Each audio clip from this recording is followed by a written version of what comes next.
This is my second time speaking at the Geneva Summit for Human Rights and Democracy, and I'm very grateful to the organizers for making it possible for me to speak to you today.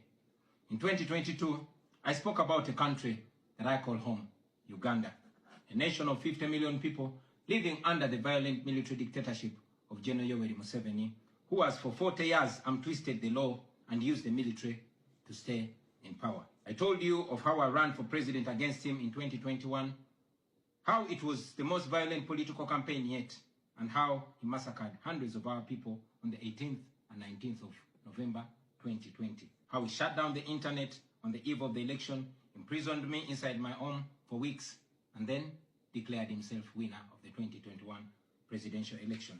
Now, it is 2026, and here I am again, speaking to you at the Geneva Summit. Nothing has changed for the better, only going from bad to worse. Despite what happened in 2021, we were driven by hope to give it another try. So in 2025, I announced that I was running for president again. For 112 days, I traveled across the country campaigning, and the population turned up overwhelmingly. Yet again, our campaigns were violently attacked, our supporters were murdered, we were blocked from reaching many places, and were also blocked from several media stations. As usual, Museveni shut down the internet again, this time 3 days to the election. And what happened was not an election, but a military operation. The election was so rigged to the point that even at the polling station where Museveni voted for, he got much more votes than the actual registered voters in the register. Our polling agents in several places were arrested and whisked away. Several of our party officials were arrested and many abducted. 2 female deputy presidents of our political party were abducted and held incommunicado in a military barracks for 3 weeks before being thrown into a prison where they are languishing right at this moment. The military was deployed on our streets, shooting on spot whoever dared to challenge the criminality. It was under these circumstances that Museveni yet again declared himself winner of the election, this time with over 70% of the vote. Right now, I'm speaking to you while in hiding. This is because as soon as the election was finished, Museveni's son, who is also chief of the Ugandan military, issued an order to take me to him, dead or alive. The military acted on his order and raided my home. They tortured my family members, humiliated and undressed my wife, accusing her of hiding me. Meanwhile, they were recording and taking pictures of her, which the military chief later on shared on Twitter and bragged about capturing my wife. They also took over my home and surrounded it, and they are occupying my home as we speak right now. My wife and children had to flee the country for fear of their lives. I am in hiding, but I don't want to be in hiding. It was necessary though, so I can stay alive and be able to speak to you right now.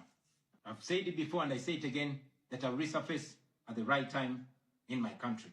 I feel like the international community has abandoned us. They've ignored us and they've left us to the fate of dictators. When I ran for president in 2021, Museveni and his thugs denied their crimes.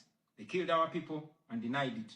They tortured people and denied it. They raided our houses and denied it. General Museveni has been a smart dictator because he puts on a suit, goes to the West and to the UN, speaks very nicely about democracy and human rights, but realistically, he does not mean any of those. He talks about our so-called Human Rights Commission in Uganda, but the same person closed the UN Human Rights Office in Uganda 2 years ago because they dared to question him about his atrocities. Now that is how he has been able to maintain a facade of democracy for 40 years and counting. But now Museveni is 83 years old, and his 51-year-old son, Muhoozi Kainerugaba, commands our military, the Uganda People's Defense Forces, more like Uganda's defense against his own people. And he's effectively in charge. Unlike his father, Muhoozi does not play the role of a good dictator. He openly and shamelessly says despicable things on social media. On Twitter, he openly confesses and brags about committing atrocities against the people of Uganda. When he was summoned by Parliament, he called Parliament a house of clowns and fools, and he threatened to arrest all of them. He describes judges of the Supreme Court of Uganda as clowns in wigs, and he has threatened to crush all journalists that dare to criticize his actions.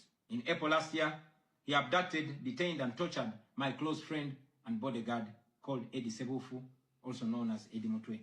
He later on posted on Twitter naked pictures of Eddie, boasting that Eddie Mutwe was in his basement learning Museveni's mother tongue, Runyankole. Last month, he bragged about killing 22 of my friends, and he said that he's praying that I am the 23rd person for him to kill. In other words, Museveni and his son no longer fear international retaliation for their crimes. They've been so emboldened by your lack of action.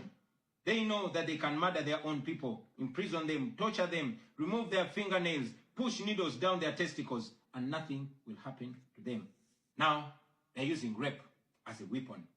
Boys and girls, men and women, people of all ages have reported being sexually assaulted by Muhoozi's military. And it's not rare. The majority of the people that they capture and unlawfully imprison have reported being raped, whether men or women. It is no longer possible, ladies and gentlemen, for the international community to deny Museveni's violence and atrocities. It's all over social media. And today, I am talking about it to you. Now, this is our call to action. The way I see it, if the international community continues to be complacent, then Uganda will go from bad to worse. Museveni and his son's military will massacre many more innocent Ugandans. You, ladies and gentlemen, in the Western world, will be forced to grapple with millions of Ugandan refugees pouring into your countries. And maybe then, the international community will come and commiserate with the people of Uganda, just like they did after the genocide in Rwanda, but it was too late.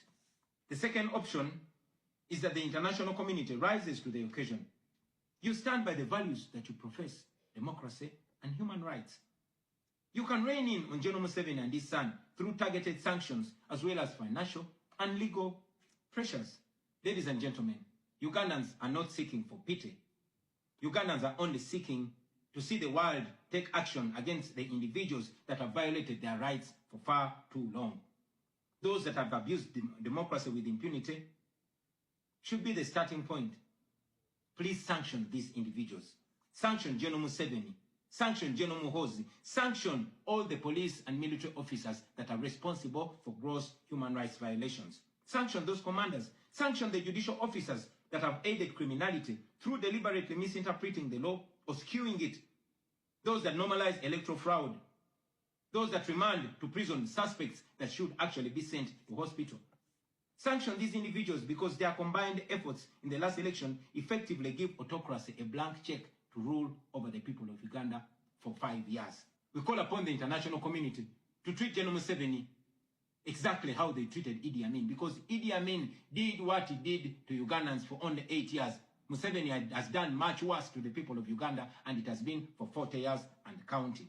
Because of the inaction of the international community, Museveni's mode of dictatorship and human rights violations is being seen as acceptable in the region, and it must be stopped before it is exported to other countries in the region and in the continent.